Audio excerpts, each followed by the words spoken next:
నమస్కారం, welcome to I dream. ధర్మ మార్గం కార్యక్రమానికి స్వాగతం. నేను మీ విజిత. ప్రస్తుతం మనతో పాటు ఉన్నారు ప్రముఖ జ్యోతిష్యులు శ్రీ నందిబట్ల శ్రీహరి శర్మ గురువు గారు. ఇప్పుడు వారితో మాట్లాడి మరిన్ని విషయాలు తెలుసుకుందాం. నమస్కారం గురుగారు. వాగర్థావివ సంపృక్తౌ వాగర్థ ప్రతిపత్తయే జగతః పితరౌ వందే పార్వతీ పరమేశ్వరౌ. సదాశివసమారంభాం శంకరాచార్య మధ్యమాం అస్మదాచార్య పర్యంతం వందే గురు పరంపరాం. ఆదిత్యాయ చ సోమాయ మంగళాయ బుధాయ చ గురు శుక్ర శనిభ్యశ్చ రాహవే కేతవే నమః. శృంగేరి జగద్గురు పీఠాధిపతులకి కంచి పీఠాధిపతులకి నమస్కారములు తెలియజేసుకుంటూ కార్యక్రమాన్ని ప్రారంభిద్దాం. గురుగారు, మనకు శ్రావణ మాసంలో రాఖీ పౌర్ణమి వస్తుంది, రక్షాబంధనం. రక్షాబంధనం అనగానే అక్క చెల్లెళ్ళు, అన్న తమ్ములు, సోదరి సోదర బంధం ఎవరైతే ఉందో అందరూ కూడా రాఖీ పండుగని చాలా చక్కగా వైభవంగా జరుపుకుంటారు. అసలు ఎప్పటి నుంచి మనకి సాంప్రదాయం, ఈ రక్షాబంధనం అనే సాంప్రదాయం వచ్చింది? అసలు ఎందుకు చాలామంది అంటారు మనం ఒకరి మంచి కోరుకొని, ఒక మేలు కోరుకొని ఒక రక్షగా కడతాం దీన్ని అని చెప్పి అంటుంటారు. ఇదంతా నిజమేనా? దాని గురించి అంతా తెలియజేయండి. ఇప్పుడు ప్రస్తుతం చూసుకున్నాం, లాస్ట్ ఇయర్ చూసుకుంటే పలానా టైంకి మాత్రమే రాఖీ కట్టాలి, ఆ టైంలో కట్టింది మాత్రమే లెక్కలోకి వస్తుంది, తర్వాత అసలు పనికి రాదు అని చెప్పి. నిజంగా అలా సమయం కూడా చూసుకొని కట్టుకోవాలంటారా? వాస్తవం, మీరు చెప్పిన దాంట్లో అన్నీ కూడాను అక్షర సత్యాలే.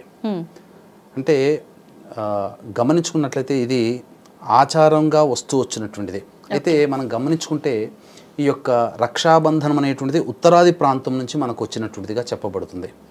అసలు మన ఈ తెలుగునాట అనగా ఈ దక్షిణాది రాష్ట్రాలలో ఈ యొక్క రాఖీ పౌర్ణమి అనేది కంటే కూడా ఉపాకర్మ లేదా శ్రావణ పౌర్ణమి అనేటువంటి విధానంతో మనకు ఆచరించే విధానంగా ఉంది. అంటే పూర్వకాలంలో ఈ యొక్క యజ్ఞోపవీత ధారణ కలిగినటువంటి కుటుంబాలలో ఉత్తరాయణంలో ఉపనయన సంస్కారం జరిపించి శ్రావణ పౌర్ణమికి ఆ యొక్క ఉపనయన సంస్కార వ్రతము సమాప్తం చేసి ఉపాకర్మగా దాన్ని చేసి తర్వాత విద్యాలయాలకి పంపేవాళ్ళు.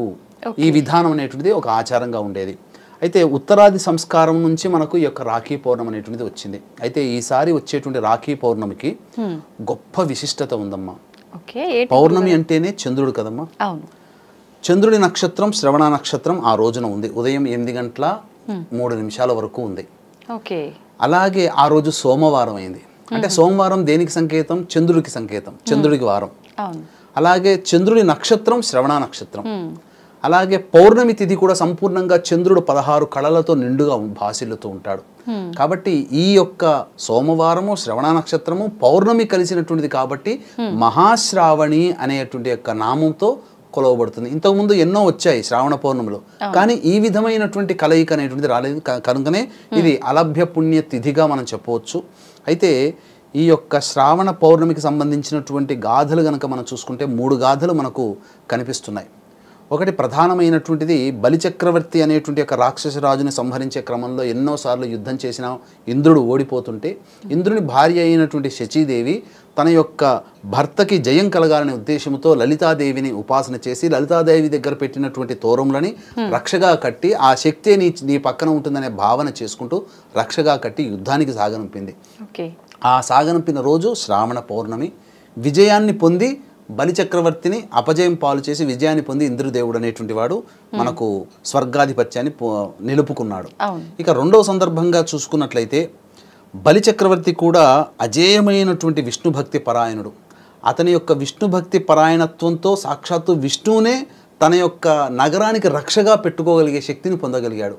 వైకుంఠం నుంచి వెళ్ళిపోయినటువంటి ఆ విష్ణు భగవానుడు జాడ తెలియక లక్ష్మీదేవి భాసిల్లుతూ ఉంటే అప్పుడు బలిచక్రవర్తి దగ్గర ఉన్నటువంటి విషయాన్ని తెలుసుకొని సాధారణమైనటువంటి గృహిణిగా వెళ్ళి ఆ యొక్క బలిచక్రవర్తికి రక్షగా కట్టి నా భర్తని నాకు ఇవ్వుగా అని చెప్పి రక్షగా కట్టింది. అంతటా వచ్చిన అమ్మాయి సాక్షాత్తు మహాలక్ష్మి అని భావించి తిరిగి ఇచ్చినటువంటి వాగ్దానం చేత మళ్ళీ విష్ణు భగవాన్ని లక్ష్మీదేవికి ఇచ్చి పంపించారు. ఆ రోజు శ్రావణ పౌర్ణమి. అందుకనే రక్షగా కట్టేటప్పుడు ఏం చదివింది ఆ లక్ష్మీ అమ్మవారు అంటే ఏన రాజో ఏన బద్ధో బలో రాజో అని చెప్పి మనకు ఈ యొక్క సంస్కృత శ్లోకం ఉంటుంది. కానీ దాని యొక్క మీనింగ్ తెలుసుకొని కనుక మనం సోదరుని కనుక రక్షగా కడితే చాలా ఫలితం ఉంటుంది. ఏముంటుంది? బలిచక్రవర్తి అంతటి రాక్షసుడి యొక్క శక్తిని బంధించిన దానా అంటే ఆ యొక్క తోరం కట్టడం వల్ల ఆ యొక్క బలిచక్రవర్తి శక్తిని ఆపగలిగింది ఆ తోర ప్రభావం. అటువంటి బలిచక్రవర్తి యొక్క శక్తిని నీవు బంధించగలిగినావు. అటువంటి రక్ష నా సోదరుడికి ఇవ్వు, నా భర్తకివ్వు, నా శిష్యుడికి ఇవ్వు, నా స్నేహితుడికి ఇవనే భావంతో కట్టుకుంటారు. అయితే మనం సాధారణంగా ఈ రాఖీ పౌర్ణమి అనేటువంటిది కేవలం ఈ సోదర సోదరి ప్రేమకి చిహ్నంగా మనం చూసుకుంటాం. కానీ మనకు ఉన్నటువంటి గాథలైతే ఎవరైనా కట్టవచ్చు. ఇంకొక విధానంగా చూసుకున్నట్లయితే గాథలలో శిశుపాలుని సంహరించే క్రమంలో సుదర్శన చక్రాన్ని ప్రయోగించినప్పుడు కొంత గతి తప్పి ఆ యొక్క చూపుడు వేలికి దెబ్బ తాకుతుంది. అంతటా రక్తం కారుతుంటే అక్కడ ఆ సభలో రాజసూయ యాగం జరుగుతున్నటువంటి సభలో ఆ యొక్క ద్రౌపదీదేవి చూసి చటక్కున లేచి తనకున్నటువంటి చీర కొంగుని చింపి కట్టుగా కట్టిందట. అంతటి దయాహృదమైనటువంటి ఆ ద్రౌపది హృదయాన్ని చూసి చెలించిపోయిన శ్రీకృష్ణ భగవానుల వారు, నీకెప్పుడు నేను రక్షగా ఉంటానమ్మా, ఎప్పుడైనా నువ్వు ఆర్ద్రమైనటువంటి హృదయంతో నన్ను పిలువు, నిన్ను రక్షిస్తాను. ఎందుకంటే పక్కన చెయ్యి తగి దెబ్బ తాకి రక్తం ఓడుతున్నటువంటి నా యొక్క చూపుడు వేలిని చూసి నువ్వు దయార్ద్రమైన హృదయంతో నీవు ప్రతిస్పందించావు.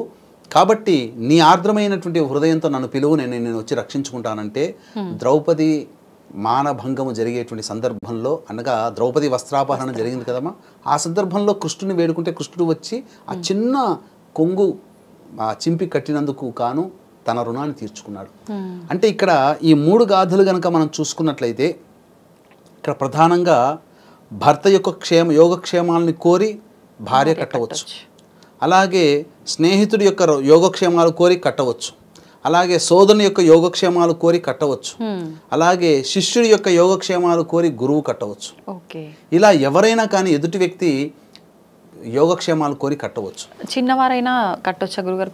కట్టవచ్చు పెద్దవాళ్ళకి. ఇప్పుడు సోదరి చిన్నగా ఉంటుంది, అన్నయ్య కడుతుంది కదా, ఈ విధంగా కట్టవచ్చు. అయితే ఈ యొక్క కట్టేటువంటి దానికి సంబంధించి ఈ యొక్క రాఖీ పౌర్ణమిలో ప్రధానంగా ముహూర్తం ప్రధానం. ఎందుకనంటే పౌర్ణమి తిథి ఉదయం 8 గంటల 3 నిమిషాల వరకు ఉంది. తదనంతరం ఆ పౌర్ణమి కాదు, శ్రవణ నక్షత్రం. పౌర్ణమి తిథి రాత్రి 11 గంటల చిల్లర వరకు ఉంది. శ్రవణ నక్షత్రం 8 గంటల 3 నిమిషాల వరకు ఉంది. అంటే ఆలోపే కట్టుకోవాలి కాదమ్మా, దీనికంటూ విధానం ఉంది. తదనంతరం అంటే గత రాత్రి నుంచే భద్రాకరణం అనేటువంటిది వచ్చిందమ్మా. అంటే గురుగారు ఈ యొక్క పంచాంగములు అంటే తిథి, వారము, నక్షత్రము, యోగము, కరణము, ఈ 5 కలిస్తేనే పంచాంగం. కానీ మనం ఎక్కువగా తిథికి నక్షత్రానికే ప్రాధాన్యత ఇస్తున్నాం, వారానికి ఇస్తున్నాం, యోగ కరణాలకి ఇవ్వట్ల. కరణములలో కూడా భద్రాకరణం ఒకటి ఉంటుంది. ఈ భద్ర అనేటువంటిది ఏంటంటే మనకు చెప్పబడినటువంటిది పూర్వము రామరావణ సంగ్రామంలో ఈ భద్రాకరణం ఉన్నటువంటి సమయంలో శూర్పణఖ రావణాసుడికి రక్షగా కట్టింది కాబట్టే రామరావణ సంగ్రామంలో రాముని చేత చంపబడ్డాడు. కాబట్టి ఎదుటివారి యోగక్షేమాలు కావాలనుకున్నప్పుడు ఈ భద్రాకరణం అనేటువంటిది నిషేధించాలి అని చెప్పబడింది. అంటే భద్ర అనేటువంటిది ఏంటంటే సూర్య భగవాన్ యొక్క కుమార్తె, సంజ్ఞాదేవి యొక్క కూతురు, శనికి సోదరి. ఈమె పుట్టడంతోనే అనేకమైనటువంటి ప్రకృతి వైపరీత్యాలు కలిగాయి. తర్వాత ఈమె అన్ని లోకాల్లో కూడా సంచరిస్తుండేది యథాతథంగా. అన్ని లోకాల్లో సంచరిస్తూ ఉంటే ఆమెకి ఏంటంటే ఆమెకున్నటువంటి వరగర్వం ఏంటంటే ఆమె ఎక్కడ ఉంటుందో ఆ ఉన్నటువంటి ప్రదేశం అంతా కూడాను కరువు కాటకాలు కానీ, దుష్ప్రభావాలు కానీ, చెడు సంఘటనలు జరగడం కానీ ఉంటుంది, శుభాలంటూ ఉండవు. కాబట్టి ఈ యొక్క భూలోకంలో స్వేచ్ఛగా సంచరిస్తే ఈ భూలోకంలో శుభమే అంటూ ఉండదు. కాబట్టి బ్రహ్మదేవుడు ఏం చేశాడంటే నీకంటూ ఒక సమయాన్ని కేటాయిస్తున్నాను, ఒక కరణంలో ఒక ప్లేస్ని నేను ఏర్పాటు చేస్తున్నాను, ఆ సమయంలో మాత్రమే నీవు ఉండు, తద్వారా ఎవరైతే శుభకార్యాలు చేసుకుంటారో వాళ్ళ శుభకార్యాలను చెడగొట్టమ్మా, నీకు ఆ శక్తి ఉంది కాబట్టి ఆ సమయంలో నువ్వు చెయ్యని చెప్పి వరం ఇచ్చాడు. ఆ విధంగా భద్రాకరణం ఉన్నటువంటి సమయంలో ఎటువంటి శుభకార్యాలు చేయకూడదు. అయితే ఈ రాఖీ పౌర్ణమి భద్రాకరణంతో సహా వచ్చింది. ఎప్పటి వరకు ఉంది? మధ్యాహ్నం 1:38 నిమిషాల వరకు ఉందమ్మా భద్రాకరణం. కాబట్టి ఈ సమయం వరకు కూడా మనము కట్టకూడదు. కాబట్టి ఏ సమయంలో కట్టాలి అని అంటే దీనికి ఒక విధానం కూడా ఉందమ్మా.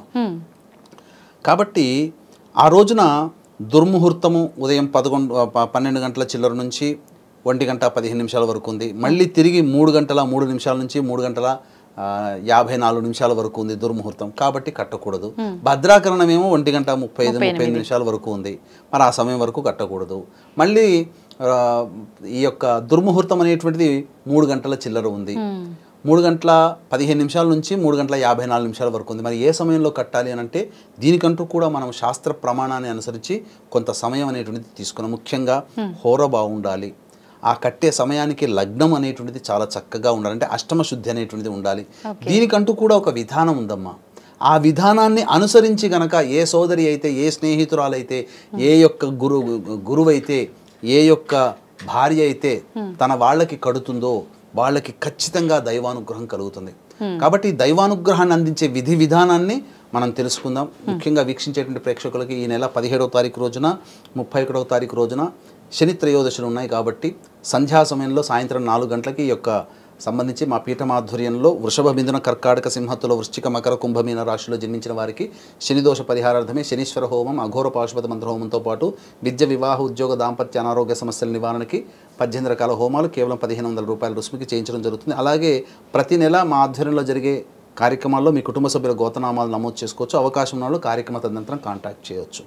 ఇక మనం విధి విధానాన్ని కనుక చూసుకున్నట్లయితే పౌర్ణమి తిథి ఆ రోజున ఉంది. శ్రవణ నక్షత్రం ప్రధానం కదమ్మా.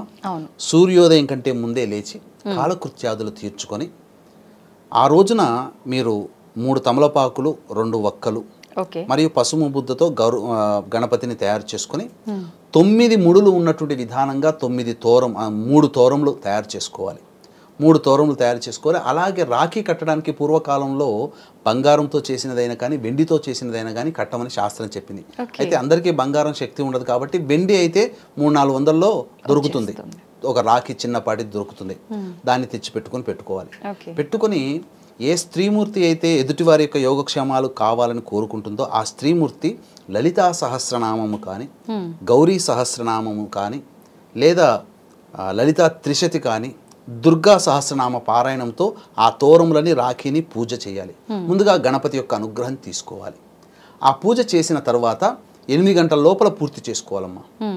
చేసుకున్న తర్వాత ఇక ఏ సమయంలో రాఖీ కట్టాలి అని అంటే మధ్యాహ్నం సమయంలో శుభ సమయం ఉంది కాబట్టి అప్పుడు మీరు ఎవరినైతే రాఖీ కట్టాలనుకున్నా వారిని ఇంటికి సాధారణంగా ఆహ్వానించండి. వారికి ఇష్టమైనటువంటి వంటకాలు, భోజనం అనేటువంటిది ఏర్పాటు చేయండి. భోజనం ఏర్పాటు చేసిన తర్వాత అప్పుడు తూర్పు ముఖంగా ఆ వ్యక్తి కూర్చోవాలి. సోదరుడా, భర్త, శిష్యుడా, స్నేహితుడా, తూర్పు ముఖంగా కూర్చొని అప్పుడు ప్లేట్లో 2 ఒత్తులు వేసినటువంటి దీపపు కుందులు, 2 కుందులు తయారు చేసుకోవాలి. నువ్వుల నూనె వేసి లేదా ఆవు నెయ్యితో దీపారాధన చేయాలి. అలాగే తమలపాకు, 2 వక్కలు కూడా పెట్టుకోవాలి. అందులో పెట్టుకున్న తర్వాత అప్పుడు భోజనం అంతా అయిపోయిన తర్వాత ఈ విధమైన ప్రక్రియ చేయాలమ్మా. చేసిన తర్వాత తూర్పు ముఖంగా కూర్చుంటాడు కదా, అప్పుడు ఆ తూర్పు ముఖంగా కూర్చున్నప్పుడు మంగళహారతి అద్దాలి.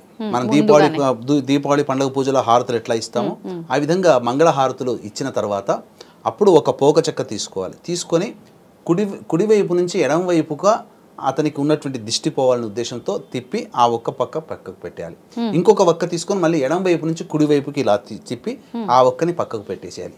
పెట్టేసిన తర్వాత అప్పుడు సూర్యోదయం తర్వాత మనం పూజ చేసుకున్నారు కదా, ఆ యొక్క 3 తోరములు ఉన్న వాటిని ఆ యొక్క రక్షగా కట్టాలి. ఆ యొక్క గుడి చేతికి కట్టాలి.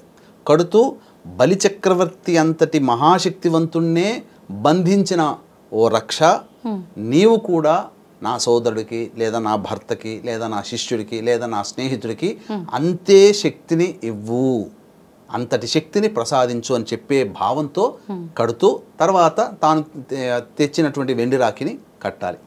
కట్టి ఆ యొక్క సోదరుడికి ఇష్టమైనటువంటి తీపి పదార్థం నోట్లో పెట్టాలి. ఈ విధంగా చేసిన తర్వాత తనకన్నా సోదరుడు పెద్దవాడిన భర్త ఆశీర్వచనం భార్య తీసుకోవాలి, లేదా సోదరుడు పెద్దవాడితే సోదరుని ఆశీర్వచనం. శిష్యునికి కడతాడు కదా గురువు కాబట్టి గురువు ఆశీర్వచనం శిష్యుడు తీసుకోవాలి. స్నేహితులు కాబట్టి ఆలింగనం చేసుకుంటే సరిపోతుంది. ఈ విధంగా చేయాలమ్మా. అప్పుడు తాను ఎవరైతే తనకి రక్ష కట్టారో ఆ రక్ష కట్టినటువంటి వ్యక్తికి కట్టించుకున్నటువంటి వ్యక్తి బహుమానాలు ఇవ్వాలి. ఆ స్త్రీని సంతోష పెట్టాలి. ఆనందపడే విధంగా తనకిష్టమైనటువంటి బహుమానం ఏదైనా తెచ్చి ఇవ్వాలి. ఈ విధంగా చేసినట్లయితే 1 సంవత్సరం పొడుగు ఈ యొక్క శక్తి అందులో రక్షలో ఇమిడి ఉంటుంది. ఎటువంటి దుష్ట శక్తులన్నీ కూడా దరిచేరవు. అంటే అది సంవత్సరం దాకా ఉంచాలా చేతికే? సంవత్సరం దాకా ఉంచుకునే వాళ్ళు, వ్రతాలు చేసే వాళ్ళు ఉంచుకుంటారమ్మా. కొన్ని వ్రతాలు చేసేవాళ్ళు నియమంగా ప్రకారం ఉన్న వాళ్ళు ఉంచుకుంటారు. ఇప్పుడు మీకు కాత్యాయని వ్రతం చేస్తారు కదమ్మా, కట్టినటువంటి తోరము మొత్తం మళ్ళీ వచ్చే సంవత్సరం వరకు కూడా ఉంచుకునే వాళ్ళు ఉన్నారు. కొన్ని వ్రతాల్లో ఆ విధంగా రక్షగా ఉంచుకునే వాళ్ళు ఉన్నారు. కాబట్టి ఇప్పుడు నేను పెట్టుకున్నటువంటిది 2019లో ఉజ్జయినిలో పెట్టుకున్న రక్ష ఇది.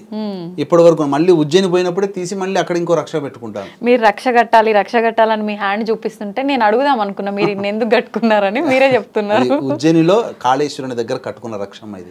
కాబట్టి ఖచ్చితంగా ఆ రక్ష ప్రభావం అనేటువంటిది మనిషికి అందుతుంది. ఇవి మనకు తార్కాణాలి రక్ష కట్టడం వల్ల వచ్చిన ఉపయోగాలు. కాబట్టి ఈ విధమైనటువంటి విధానంతో చేయండి. మరి ఏ సమయంలో కట్టాలి? మనం సమయం మర్చిపోయాం కదా. సమయం ఏ సమయం అనంటే 1:03 నుంచి 2:03 వరకు చంద్రహోర ఉంది. తరువాత 3:03 నుంచి 4:03 వరకు గురుహోర ఉంది. మధ్యాహ్నం 2:03 నుంచి 3:03 వరకు శనిహోర ఉంది. శనిహోరలో కట్టకూడదు. మరి 1:35 వరకు ఈ యొక్క భద్రాకరణం ఉంది కదా. ఆ భద్రాకరణం పోయిన తర్వాత 1:39 నుంచి 2:03 మధ్య కాలంలో మీరు రక్ష కట్టాలి. ఈ సమయం రక్షకి కట్టడానికి అనుకూలమైనటువంటి సమయము. 25 నిమిషాలు ఉంటుందమ్మా చాలు. ఆ 25 నిమిషాల్లో అందులో ఆ సమయం చంద్రహోర, పౌర్ణమి చంద్రుడికి సంబంధించిన తిథి, అలాగే సోమవారము చంద్రహోరలో కడుతున్నారు. మళ్ళీ లగ్నం గనక చూసుకుంటే ఆ సమయానికి వృశ్చిక లగ్నం ఉందమ్మా. వృశ్చిక లగ్నము స్థిర లగ్నము, అంటే ఏం చేసినా స్థిరమై కూర్చుంటుంది. కాబట్టి స్థిర లగ్నము వృశ్చిక లగ్నం అయింది. లగ్నాధిపతి అయినటువంటి కుజుడు చూస్తున్నాడు, అలాగే గురుడు కూడా లగ్నాన్ని చూస్తున్నాడు. శుభమంగళకరుడైనటువంటి గురువు లగ్నాన్ని చూస్తున్నాడు. పైగా ఆ లగ్నానికి అష్టమ శుద్ధి ఉంది. అష్టమ శుద్ధి అంటే ఏంటంటే ఏ మంచి పని చేసినా జన్మ లగ్నానికి కానీ లేదా ముహూర్త లగ్నానికి అష్టమ శుద్ధి అనేటువంటిది ఉండాలి.